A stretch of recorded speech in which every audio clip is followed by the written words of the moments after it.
How you doing, YouTube? Matt Massa Beer Reviews back with a little bit of a new park up in this piece, courtesy my boy Tom. Yeah, a little bit of Spectrum double IPA. Yeah, you got a little Joy Division kind of stylings going on that. Always, like I said in the unboxing I did for this video, I've always loved the Joy Division logo. I'm not a big Joy Division fan. Okay, band, they're nice, they're fun. They don't blow me away, but I've always liked that logo for some reason. Something about it. It's always kind of tickled me pink. So I love the can. As far as the beer goes, it's super haze, man. That's what it is. You know, rich, kind of creamy, a little bit of cataracty edges on a kind of dense, kind of slightly cloudy, kind of semi-opaque kind of orange core. Just under a pinky finger. Pretty tight, compact head. Stands a couple stragglers, a little bit of a kind of lacing already on the glass. So we're off to a good start. Yeah. See how this sucker rolls. It's good news.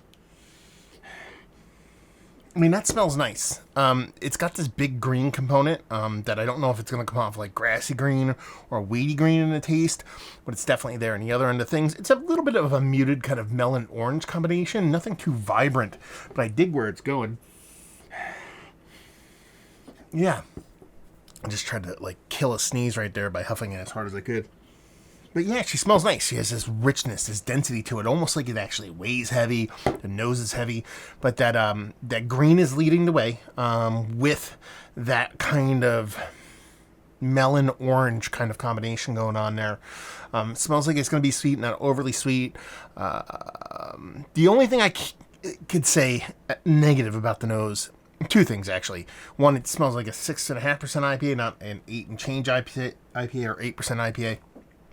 And it might have a little diacetyl going in it. Just a little bit, but I think that's just a little bit of just, I don't know, me reaching for shit. So let's just dive right in. Cheers.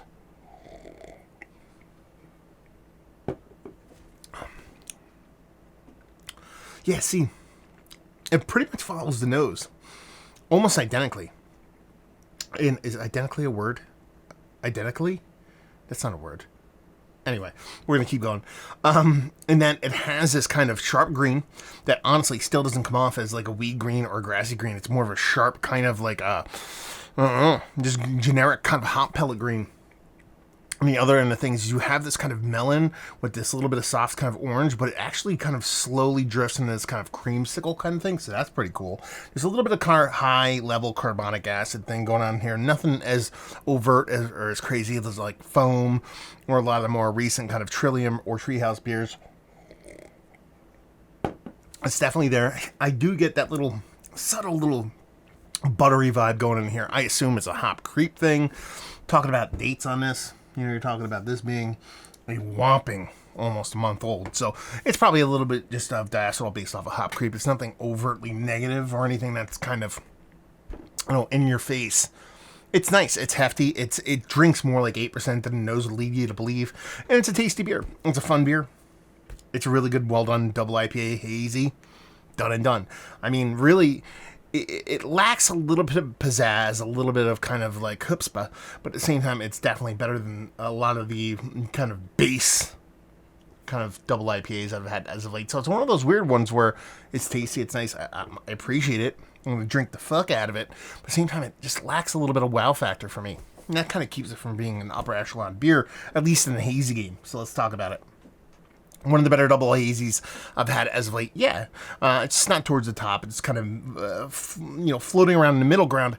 And that's not necessarily a negative thing. I don't want it to come off and it's like, it's mediocre. It's in the middle. No, that's not the case. There's so many good ones. You just can't put them all on the top. So this one, while tasty, just lacks that little bit of, as I said before, a little bit of magic that makes certain ones kind of rise to the top. Value availability, New Park. I actually don't know what it goes for. But Tom will let me know what's what. Or Steven or Max or any of those guys, and leave you with, if you like what we like this beer, if you like big old hazies, you like the new school stuff, you're not afraid of a little bit of green, you like well done beers. I really dig what New Park does. I like their beers across the board.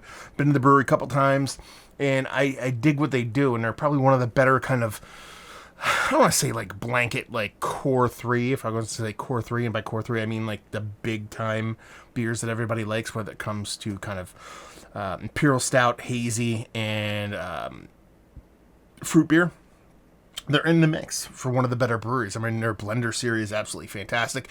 It gives you a lot of those kind of fruit smoothie lactose beer vibes without the lactose. Their hazies are quite nice. Nothing that was ever been otherworldly, but nothing overtly negative. And their stouts are kind of underrated. So it's one of my kind of favorite smaller-ish breweries, I guess you would say.